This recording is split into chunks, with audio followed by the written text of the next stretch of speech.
Nah, kali ini kita bahas kelebihan dan kekurangan dari kompor induksi ya. Jadi kelemahan dulu deh kita bahas. Kelemahannya adalah satu, dia mahal ya. Kompor induksi memang udah murah-murah sekarang, tapi kalau dibandingkan dengan kompor gas biasa masih relatif mahal. Ini harganya kalau nggak salah 600.000 ya, plus minus satu biji. Kalau kita dua tungku ya berarti kurang lebih 1,2 juta nih. Nah, jadi harga kompornya relatif mahal dibanding kompor induksi pada umumnya. Terus ini juga nggak bisa langsung dipakai teman-teman. Kita harus buat rangkaian listrik lagi nih seperti ini ya. Kalau misalnya di dapur kalian belum ada rangkaian listrik, ini cukup mahal juga guys, karena beli kabelnya kabel yang tebel ya. Terminalnya juga kita pilih yang bagus. Dan untuk ini aja kurang lebih 5 meter itu 100 ribuan guys, 150 berapa gitu ya, buat bikin rangkaian kabelnya. Makanya ada di sini guys, jadi kita buat rangkaiannya plus pelindung-pelindung ini jatuh ya, lemnya nggak kuat nih gara-gara ngelotok. Harus buat rangkaiannya lagi. Terus juga harus mastiin listriknya cukup. Jadi kalau listriknya nggak cukup harus naik daya lagi. Jadi memang mahal ya untuk di awal. Ya memang mahal sih. Mulai kompornya, bikin rangkaian listrik sama tambah daya listrik kalau listriknya belum cukup. Seperti itu. Terus kelemahan kedua kalian harus beli peralatan khusus kompor induksi ya, seperti ini kurang lebih.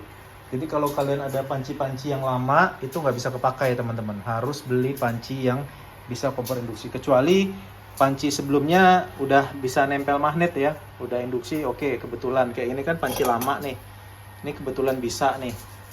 Tapi kalau peralatan masak kalian nggak ada yang kompatibel ya harus beli panci lagi guys. Contoh kayak panci begini, kuali, ini jelas nggak bisa dipakai nih, karena dia cembung. Terus ketiga mungkin kalau mati lampu gimana? Nah kalau mati lampu nggak bisa dipakai teman-teman. Tapi kita selalu punya backup. Sama lah kalau kalian pakai kompor gas kan pasti tabungnya lebih dari satu ya. Nah kita juga kalau kompor listrik mati kita pakai kompor gas yang portable. Nih, pakai kompor gas yang portable. Pakai gas yang kecil itu ya teman-teman ya. Ini kompor untuk emergency mati lampu. Atau ya kalau kalian punya genset ya pakai genset gitu. Kayaknya cuman itu deh ya kelemahannya ya. Mungkin ini kalian ada nanya lebih cepat mana. Sebenarnya kecepatannya sama aja teman-teman ya. Kalaupun mungkin berbeda, itu berbeda 1-2 detik, sekian detik. Tapi perbedaannya tidak signifikan. Nggak sampai kerasa lah untuk penggunaan sehari-hari. Lagi pula kompor listrik ini kan jenisnya macam-macam ya. Ada yang low watt sampai 1000 watt. Ada juga kompor listrik yang sampai 2000 watt. Ada kompor listrik sampai 3000 watt. Itu tergantung merek dan jenisnya. Seperti itu teman-teman. Kompor gas juga begitu kan, ada yang apinya biasa, ada yang apinya fokus, itu tergantung, balik lagi ya. Terus keuntungannya satu, ini sangat mudah dibawa-bawa, dipindah-pindah. Kalau kalian hidupnya nomaden, ini belilah kompor kayak gini ya, karena mudah dibawa-bawa. Kita nggak perlu ngangkut-ngangkut gas yang sebesar-besar ini kan. Kita ngangkut gas juga 2 gas yang kita angkutkan untuk cadangan kan. Belum lagi kompor 2 tungku tuh besar-besar ya, berat-berat, susah kalau mau pindahan. Terus untungnya lagi karena dia nggak pakai tabung gas, kalau kalian ngekos, kalian di apartemen, tinggal di lantai 2, lantai 3, ya ini sangat praktis teman-teman. Karena kalau habis gas nggak perlu gotong-gotong ngangkut gas dari lantai 1 ke lantai 2 dan seterusnya. Dan tidak makan tempat ya, cocok buat kalian yang kos-kosan ataupun yang tinggal di apartemen, karena sangat simpel gitu. Ketika kalian pindah kamar, pindah apartemen juga diangkutnya gampang.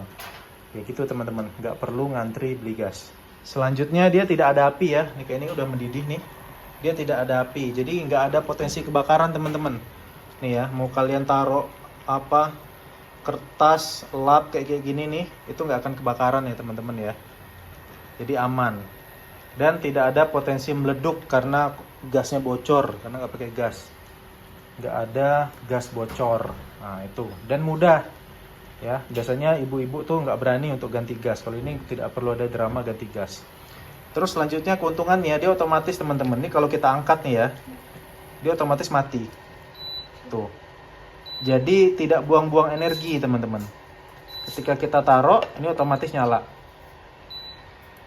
Tuh.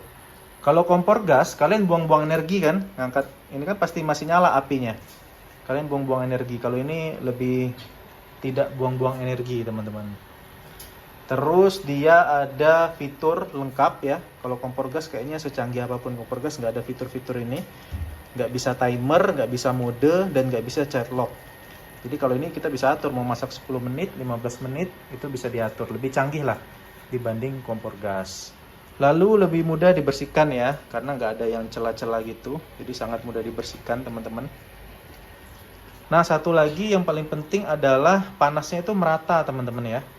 Karena kalau di kompor induksi, nih ya, kita ambil contohnya ini nih. Nih, itu seluruh pantatnya ini dia panasnya rata ya, karena nempel seluruhnya di dasar kompor nih ya. Ini panasnya merata, jadi semuanya ini panas teman-teman. Jadi panasnya lebih merata, lebih tidak cepat gosong. Nah kalau kompor gas, kompor api, dia kan pasti cuman terpusat di tengah-tengah aja ya, karena kan api gas itu kan cuma dipusat di tengah-tengah, sehingga panasnya tidak merata guys. Jadi ini keuntungan kompor induksi. Jadi mau di ujung pinggir sini, pinggir sini, atau mungkin wajan kalian lebih lebar ya, di ujung-ujung wajannya itu panasnya sama, merata. Kalau kompor gas nggak mungkin guys, karena panas kompor gas itu pasti di tengah. Oh ya, kelemahannya tadi saya lupa ketinggalan, ini nggak bisa untuk dagang ya. Jadi kalau kalian pedagang nasi goreng pinggir jalan, itu nggak bisa. Karena mau dibawa gimana, gerobaan nggak bisa teman-teman ya. Itu kelemahannya, nggak cocok untuk pedagang.